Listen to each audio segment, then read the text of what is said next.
Alô, meus amigos do canal Wellington Campos FC, tudo bem com você? Olha aqui, meu amigo Thiago Veras, sabe muito de Botafogo, sabe muito de Vasco também, vai bater um papo, sempre que eu trago ele, nossos vídeos bombam e ele tá sempre bem informado. Tá tudo bem, Thiaguinho? Tudo bem, Wellington, um abraço para você, para quem tá acompanhando o canal também. Maravilha. Olha aqui, vamos falar do Vasco porque Rossi já está no bid, pode estrear, Bambu ganhando a vaga na lateral direita, Medel de zagueiro, o Ramon vai montando o time do Vasco para pegar o Bragantino e os ingressos estão esgotados para a torcida visitante no primeiro jogo em que a torcida é liberada. Mas antes peço para você se inscrever nas nossas redes sociais se ainda não é inscrito e se você ainda não se inscreveu no nosso canal Wellington Campos FC, faça isso agora, esse vermelhinho aqui, aqui embaixo, vai aí agora, se inscreve nele, vai no sininho e também na mãozinha aí, né, no tinindo, no joinha, habilita para que o YouTube entenda que o nosso conteúdo é legal, que vocês gostam do que a gente está produzindo por aqui e já passamos de 5 milhões de visualizações aqui no nosso canal. Então, vou rodar a vinheta e bater um papo legal. Será que vai ter desmanche no Botafogo, líder do Brasileirão? Roda a vinheta!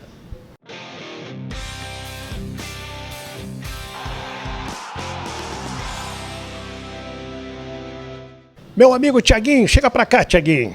Niterói tá bem? Tudo bem, graças a Deus. Tá fazendo frio lá? Lá onde eu moro, um pouquinho mais, né? Porque tem praia, lagoa e mata. Nossa, aí é complicado. Bate aquele vento. É complicado. Quando a temperatura tá mais baixa, é tenso. O Thiaguinho é um dos representantes de Niterói aqui na Super Rádio Tupi e sabe demais de Botafogo, mas também sabe muito de Vasco da Gama. E é legal que fizemos um vídeo alguns meses atrás e Botafogo já de vento em popa na frente, né, do campeonato, e o Vasco estava naquela draga danada e o Thiago, gente, é assim mesmo, vai melhorar e a gente já começa a ver uma luz no fim do túnel do Vasco da Gama, né, Thiago? É, um início, é um esboço, né, de uma melhora, tem muita coisa pela frente, a situação do Vasco ainda é bastante complicada. E como? Né, tem muita coisa para acontecer, mas tem que começar a vencer logo, porque daqui a pouco a gente chega na rodada 26, 27, 29, 30, e aí quando você está na fase final, né, entrando para a reta final do campeonato, e depende do seu resultado e dos outros, é bem mais complicado do que depender apenas de si, da própria pontuação para escapar do rebaixamento. Claro que hoje o Vasco dependeria também de tropeços, mas tem muita coisa pela frente, então a gente nem faz esse tipo de análise. Mas pensando lá na frente, o ideal era o Vasco já começar a pontuar, começar a vencer. Adversários vão tropeçar também para chegar no final e só depender do próprio resultado. O Vasco tinha que consertar dois lados. 50% de elenco de jogadores de contratação, 50% também de um novo treinador. Trouxe o Ramon Dias, é um cara experiente, vitorioso, tem Libertadores no currículo, veio de um bom Mundial com o Al Hilal, foi vice-campeão, perdendo para o Real Madrid, quase foi técnico do Botafogo, na época foi por um problema de saúde. Então essa parte a gente já vê que o Vasco começa a jogar melhor, já começa a ter uma jogada, começa a ter uma formação, esquema tático. Trouxe reforços, acho ainda que o Vasco poderia ter feito uma atuação melhor, ter trazido no mercado, né, algumas peças que fossem jogadores de mais qualidade, de mais credibilidade, mas são jogadores melhores em relação ao que o Vasco tinha. Então vamos ver se o Vasco, que está começando a esboçar um crescimento, se engrena uma sequência, se dá sorte em algumas partidas e aí sobe um pouquinho na tabela para começar a respirar melhor na competição. E vai pegar um time que está na segunda colocação com 31 pontos, embolado com o Fluminense, com o Flamengo e Palmeiras, né? É um time que vem dando muito trabalho no campeonato, que é o Bragantino.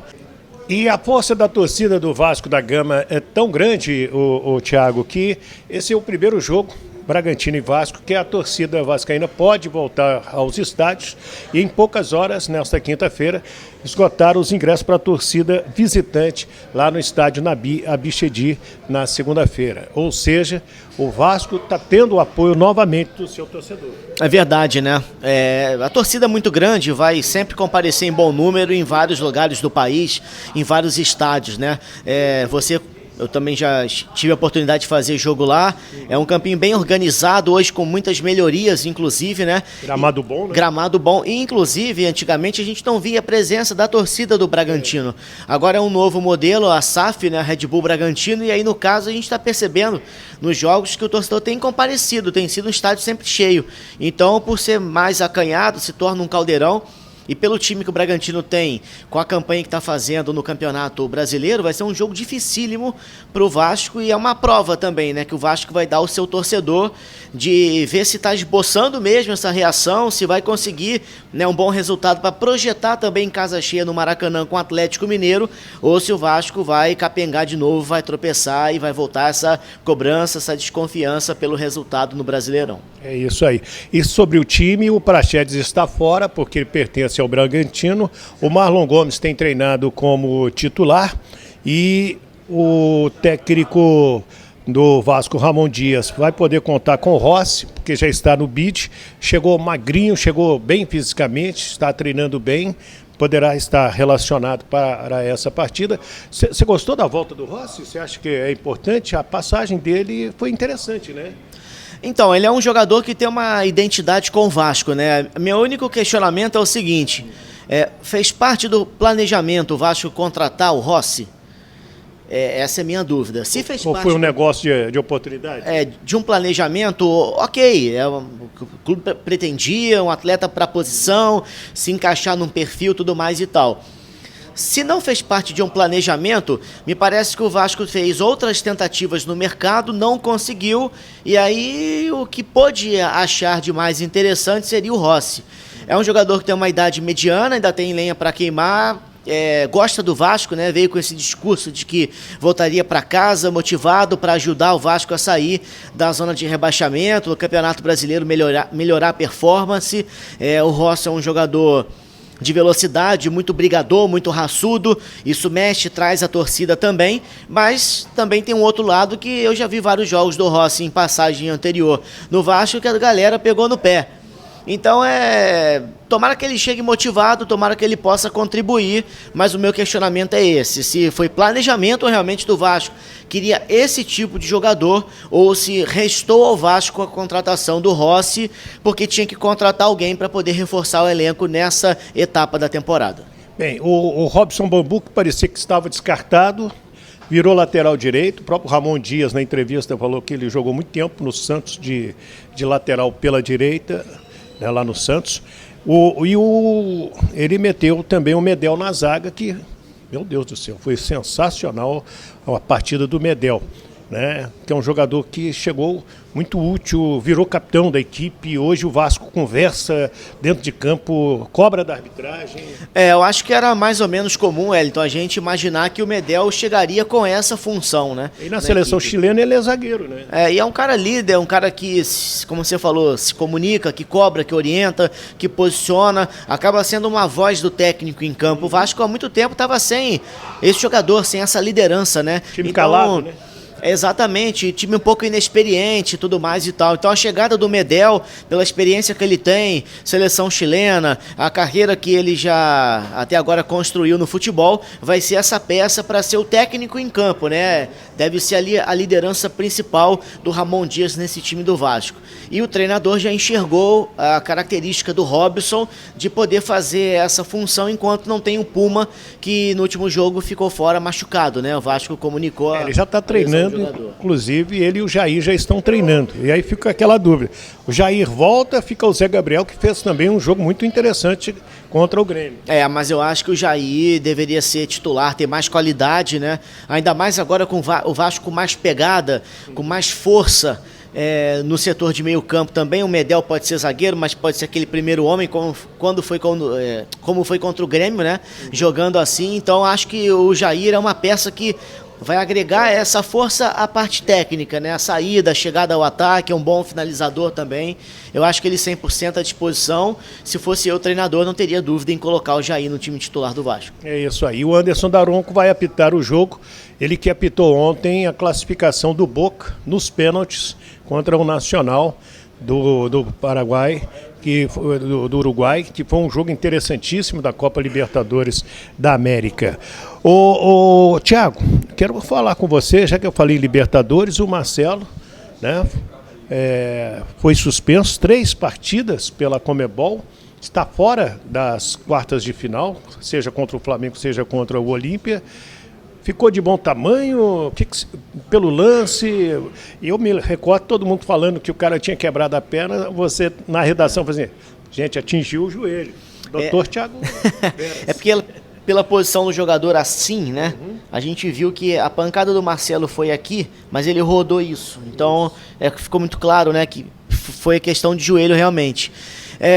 Eu acho que foi um pouco exagerada, porque a gente sentiu do Marcelo que ele não queria fazer aquilo ali, né? Ele não teve a intenção. Então, a suspensão automática, a expulsão do jogo, sim, e a suspensão automática, para mim, já estava de bom tamanho que o Marcelo tivesse que cumprir. 3 jogos eu achei pesado demais. Ele não foi para quebrar o cara, foi uma fatalidade. Não foi a intenção, né? Foi o resultado, né? Exatamente. Então, talvez o pensamento da Conmebol na aplicação dessa punição ao Marcelo foi: o que gerou o adversário? Gerou uma, né, o resultado lesão final grave. foi isso, uma lesão grave, uma cirurgia, e o cara fica fora 1 ano aí para se recuperar, que foi o prazo divulgado pelo time da Argentina, né, o Argentino Júnior, de 9 meses a 1 ano. Então, talvez pelo resultado do problema do jogador, da lesão mais séria, o Marcelo tenha sido punido, do que propriamente pela falta e a não intenção do Marcelo em entrar daquela maneira e machucar o adversário. Mas, no todo, fazendo um balanço desses 2 lados, né? Eu acho que foi exagerada a punição, porque agora o Marcelo não joga nas quartas e é um dos principais jogadores do Fluminense. Você vê a qualidade técnica dele, é muito diferente, né? Acho que foi exagerada. Mas o Diogo Barbosa entrou bem. Agora, deixa eu dar mais uma notícia do Vasco. Foi convocada a seleção brasileira, sub-17, para um período de treinamentos na Granja Comari, de 22 de agosto a 4 de setembro, visando o Mundial em novembro na Indonésia. E o técnico da seleção brasileira convocou o goleiro Felipe Gabriel, do Vasco, e o atacante Ryan, que vinha sendo aproveitado até no time principal. Bom jogador, fez gol contra o Inter, né, no Beira-Rio. O negócio da base, Wellington, a gente discutiu muitas vezes também aqui na redação, é o seguinte: você tem que ter 2, 3 jogadores num time formado para que esses caras eles vão dar o fruto que você tanto espera, que é o fruto técnico, que é o cara em campo, fazer gol, né, mostrar serviço, reproduzir toda a expectativa na formação de um atleta, e depois o fruto financeiro, que é no futuro ter uma venda para o exterior, ganhar um dinheiro, e principalmente em cima da figura de um atacante que tem valor de mercado diferente de um goleiro, de um zagueiro e até mesmo de um jogador de meio campo. O problema do Vasco, tão bagunçado até então, fazia com que esse jogador tivesse pouco brilho, porque teria que ser um destaque fantástico, absurdo, no meio de vários problemas. Tomara que o Vasco agora se organize de fato. Ele também tende a ter um pouco menos de espaço, porque chegou agora um goleador, né? O Verratti até decidiu o jogo com o Grêmio. O gol de cabeça vai ser o titular em breve, talvez já nessa partida, enfim, do Vasco. Foi contratado para isso, mas com um time mais ajeitado, quando o Ryan tiver oportunidade, e se ele mostrar o que ele já mostrou, que é um bom jogador, que já é de seleção de base, pode ser útil, arrumado, ele vai dar certo no time do Vasco. Agora, com uma bagunça geral, não vai dar certo. Você só queima o cara, concordo plenamente. Thiago, e o Botafogo? A notícia aí que deixou o torcedor botafoguense de cabelo em pé.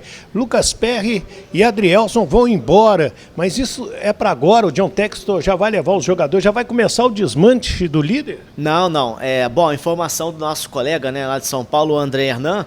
nesta quinta-feira, de que já há uma negociação em um tom de avanço, né, do Textor levar no fim do ano, não agora, depois do campeonato, o Lucas Perry e também o Adrielson, para eles jogarem na Europa, jogarem no Lyon. Facilita muito em várias ações do Botafogo hoje, seja para saída ou para chegada, ter esses clubes parceiros dentro do fundo, né, o Eagle Holding, que é liderado pelo John Textor, para ser um chamariz desses atletas poderem jogar no futebol da Europa. Isso até então estava muito claro na cabeça, acho que de 100% da torcida do Botafogo, e estava muito claro também que o Botafogo não perderia jogador importante nessa janela, né? Há algum tempo o clube já conseguiu internamente se fechar, a não ser que apareça algo que seja de outro planeta, extraordinário financeiramente, aquela negociação que chega lá um maluco da Arábia e fala assim, toma aqui não sei quantos milhões de reais o jogador. Por exemplo, o Roger Guedes, ele ganhava 1.200, que eu vi, pelo menos essa informação que eu vi de São Paulo, no Corinthians vai ganhar 5 milhões. Você não tem como falar pro cara que ele não vai. 4 vezes mais. O Luiz Castro saiu por 3 vezes mais, mas com valores que eram 5 vezes maiores do que o do Roger Guedes. Então, fora a casa. Fora a mansão, né? Queria só um quarto dessa mansão aí. Então, não tem como. Pintando algo assim, eu acho que o atleta, só se realmente ele estiver muito focado para falar, não, quero ficar. Então, essa parte de intercâmbio, né, que é você levar, tá muito claro na cabeça do torcedor. Não é para agora, é para o fim do ano. A minha única questão, Wellington, que até agora eu não consegui uma resposta, é a seguinte: o Botafogo não recebeu nada oficial de proposta para o Lucas Perry até o momento. Já recebeu do Adrielson e recusou. O valor sondado do Perry por clubes da Europa, informações que vêm de lá para cá, seria em torno de 8 milhões de euros. O do Adrielson, que teve proposta, já teve de 4, já teve de 6, já teve de 6,5, e esse sim o Botafogo recusou. O Textor prometeu cobrir. Esse valor seria o valor pago ao Botafogo. Então, nesse momento, seria um valor na casa de 8 para o PR e um pouco mais baixo, né, nessa casa de 6, talvez 5, 6,5, 4,5, girando em torno disso para o Adrielson. Ou seja, esse dinheiro entraria no Botafogo. No Botafogo. Aí, como é feito, tudo é uma mesma empresa, digamos assim, né? Lógico, existem as separações dos clubes, mas tudo de uma mesma administração. Vou me reportar dessa maneira que é mais correto. Tem uma mesma administração com empresas diferentes. Só que vamos lá, se chegar um Real Madrid hoje e falar, eu quero dar 12 milhões no PR, e aí, como é que fica? Vai levar. Mas o Textor vai cobrir aquele valor que já está mais ou menos acordado, que foi falado até então, ou vai cobrir esses 12 milhões? Porque até agora não tem proposta de outro clube. Ele teria que cobrir os 12 milhões, porque os 12 milhões de euros, no caso. Isso é uma hipótese, né? Não, a gente está chutando aqui, porque senão traria um prejuízo para a Botafogo SAF. Então, se ele estiver já encaminhando parte contratual com o jogador, tem que estar escrito lá, cubro qualquer proposta que apareça, porque senão seria uma precipitação de venda no momento, porque a tendência que a gente falava ali é o quê? O Botafogo ser campeão brasileiro, os jogadores se valorizarem ainda mais, Perry, Adrielson, Eduardo e Tiquinho, ao que tudo indica, estarão na seleção do campeonato, e o Tiquinho eleito o melhor jogador, mesmo fora agora nesse um mês, nos últimos 4 ele foi eleito o melhor do mês do Campeonato Brasileiro. Então é os caras se valorizarem ainda mais e chegarem em clubes interessados. A gente viu no Atlético recusando lá Benfica, não sei se teve um outro clube que chegou com proposta, mas valores de 10 a 12 milhões do Bento. Sim. E que faz uma ótima temporada, mas acho que o PR faz ainda melhor. Então se tem clube que oferece 12 ao Bento, por que não oferecer 12 ao Lucas PR? Então a minha indagação é essa. Como que isso está sendo feito? O Textor cobrir a proposta que vai aparecer. Eles vão para o Lyon, fica percentual aí 10, 15, 5, 20, sei lá, algo assim para o Botafogo ainda receber em caso de uma outra transferência. Ele já com a camisa do Lyon, ou ele já tem algo engatilhado agora. Porque também a gente vai fazer duas análises. Uma, se for para ele não cobrir o que outro clube vai oferecer, perde dinheiro. Sim. Certo? Mas em compensação, o que o Botafogo fez, contratando o PR, tirando ele do Náutico, e aí a negociação foi direta com o São Paulo. Obtendo 85% dos direitos econômicos, se não tivesse SAF, o Botafogo não faria isso. E a venda em relação ao que ele já gastou do PR, mesmo com 8, é um valor absurdo. O lucro é gigantesco. Então, tem lados a serem discutidos e cabe o Botafogo esclarecer. É o que o Pedro Raul fez. O Vasco pagou $1 milhão e vendeu por 5. Não é? Teve um belo lucro. Já teria o lucro pela venda. É um lucro, inclusive, exorbitante, porque o que gastou e o que vai vender, ok. O problema é, calma aí, eu cubro qualquer proposta, porque vão chegar propostas, sim, isso não tem certeza. dúvida. Ou já tem um valor estipulado. Aí esse valor estipulado agora, nessa etapa do campeonato, poderia ser menor do que lá na frente o Botafogo iria receber pelo jogador. Isso aí cabe um esclarecimento para a gente poder dar uma análise final do que a gente acha, né? Que é certo, que é errado. Maravilha. E aí, comente aí as notícias que trouxemos. O que você acha desse Botafogo? O que você acha desse Vasco? Também do técnico Ramon Dias, a equipe do jeito que ele está montando. Quero a sua opinião. Se você ainda não é inscrito nas nossas redes sociais, se inscreva, por favor. Os endereços estão passando aí.